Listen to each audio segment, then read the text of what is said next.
Assalamualaikum warahmatullahi wabarakatuh.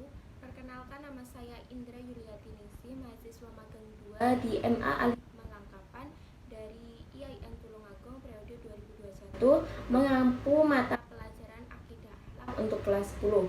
Baik, pada pertemuan kali ini saya akan membahas tentang bab 4, yaitu adab kepada orang tua dan guru. Dalam kitab yang pertama, adab terhadap orang tua. Dalam kitab suci Al-Quran sendiri sering ditemukan perintah berbakti kepada orang tua, baik ibu maupun bapak. Seperti dalam surat Al-Isra ayat 23, yang di situ terdapat beberapa poin yang disampaikan oleh Allah Subhanahu wa taala. Yang pertama, agar manusia hanya menyembah kepada Allah Subhanahu wa taala, tidak menyembah kepada selainnya. Yang kedua, agar manusia berbuat baik, yaitu ihsan, serta berbicara dengan lemah lembut kepada ibu dan bapak. Perintah berbuat baik kepada orang tua disampaikan oleh Allah sesudah perintah menyembah kepada Allah. Hal ini tentu mengisyaratkan betapa pentingnya berbuat baik terhadap kedua orang tua. Yang ketiga, apabila salah seorang di antara bapak dan ibu ataupun kedua-duanya telah berumur lanjut sehingga mengalami kelemahan jasmani maupun akal, mereka akan seperti anak-anak. Dalam keadaan seperti itu, anak wajib memperlakukan mereka dengan sebaik-baiknya. Bahkan secara khusus dalam ayat tersebut menegaskan anak tidak boleh berkata kasar, baik berkata ataupun sejenisnya yang dapat menyakiti hatinya. Lalu bagaimana cara kita berbakti kepada orang tua? Berikut beberapa pemaparan bagaimana prinsip-prinsip dasar berbakti kepada orang tua. Yang pertama, hendaklah kita selalu tunduk dan patuh kepada orang tua dalam segala hal-hal yang baik, kecuali jika keduanya memerintahkan untuk keluar dari agama Islam, memerintahkan sesuatu yang berkaitan dengan perbuatan syirik, ataupun memerintahkan untuk bermaksiat kepada Allah. Kita wajib untuk tidak mengikuti keduanya. Tetapi dalam menolak hal tersebut, kita harus mengucapkan atau menggunakan penolakan yang secara halus dan tidak menyakiti keduanya. Yang kedua, jangan berkata kasar, baik berkata ataupun yang lainnya, seperti membentak, memaki, bahkan sampai memukul. Itu tidak boleh.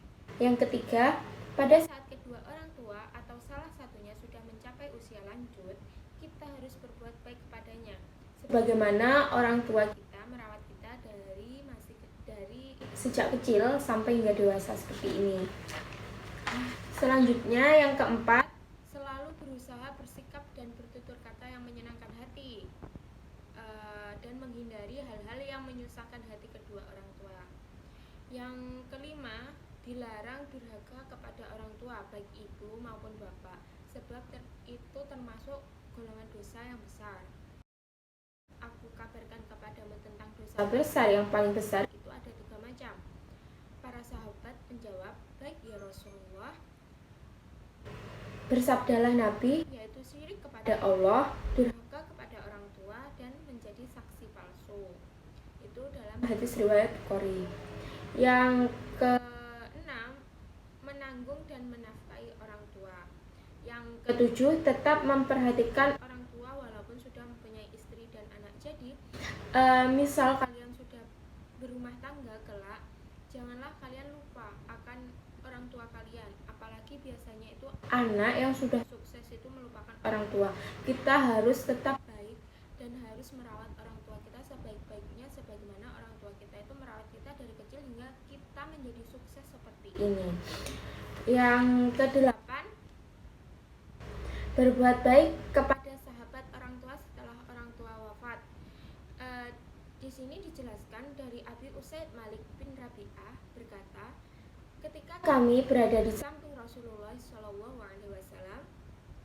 tiba-tiba seorang laki-laki dari Bani Salamah datang kepada beliau dan bertanya, wahai Rasulullah, apakah masih tersisa sesuatu untuk berbakti kepada orang tua?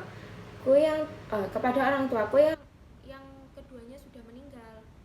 Lalu beliau menjawab, ya masih ada, pertama, berdoa untuk keduanya, memintanya ampun untuk keduanya, melaksanakan janji-janji keduanya setelah keduanya meninggal, memuliakan teman-teman keduanya, dan 9 tidak mencaci maki kedua orang tua.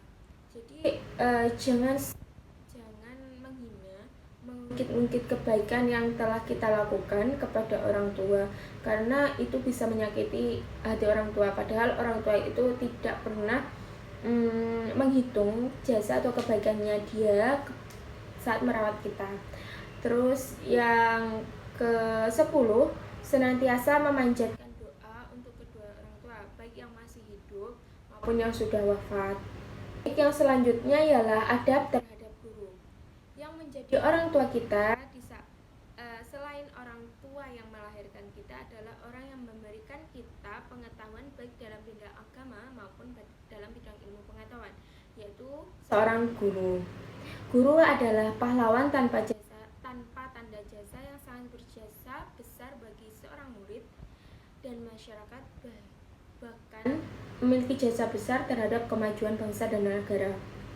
Karena itu, gurulah yang mengajarkan kita membaca, merekalah yang dengan penuh kesabaran dan kasih sayang mengajarkan kita menulis, berhitung, mengajak kita mengenal tentang dunia ini.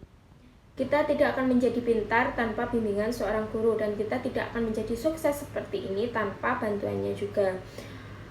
Dalam hadis riwayat Al-Khatib dijelaskan yang artinya, memuliakanlah orang-orang yang telah memberikan pelajaran ilmu kepadamu, yaitu seorang guru. Jadi kita harus beradab baik terhadap guru, memuliakannya itu hukumnya wajib. Terus bagaimana bentuk menghargai atau menghormati guru? Yaitu yang pertama, ketika bertemu dengan guru, ucapkanlah salam, menyalami, mencium tangannya. Yang kedua, memperhatikan guru saat sedang menjelaskan pelajaran di dalam kelas. Jika ingin bertanya, bertanyalah hal-hal yang benar kamu tidak ketahui. Bukan bertanya tapi niatnya hanya untuk mengetes. Dan jika ingin membantah, bantahlah dengan bantahan yang baik. Jadi saat bertanya itu kita juga harus menggunakan bahasa yang sopan dan santun. Yang ketiga, menunjukkan rasa rendah hati dan hormat serta sopan santun kepada guru, tidak merasa sok pintar ataupun berkata kasar dan lain sebagainya. Jadi harus tetap sopan walaupun itu guru saudara kita sendiri, tapi tetap harus dijaga kesopanannya. Yang keempat, senantiasa menaati perintahnya selama perintah itu tidak bertentangan dengan ajaran agama. Yang kelima, senantiasa menjaga nama baik guru, tidak menceritakan aib dan kesalahan guru kecuali untuk tujuan yang membenarkan syariat. Yang keenam, menjenguk guru ketika beliau sedang sakit atau ditimpa musibah. Yang delapan, tetap menganggap dan menghormatinya sebagai guru walaupun sudah tidak mengajar lagi atau kita sudah tidak diajar lagi. Baik, sekian penjelasan singkat dari saya tentang adab terhadap kedua orang tua dan guru. Apabila ada yang ditanyakan bisa hubungi saya. Kurang lebih mohon maaf. Wassalamualaikum warahmatullahi wabarakatuh.